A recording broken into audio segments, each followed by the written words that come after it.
ఏ బాటైనా పర్వాలేదంట, సమయంతో సాగటమే మన సింపుల్ సిద్ధాంతం.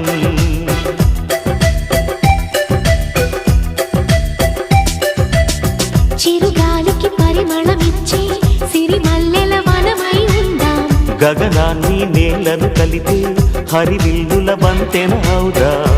ఆనందం అంటే అర్థం మనమందా, ప్రతి పూట పాటై సాగే హుషారు సరిగమలో.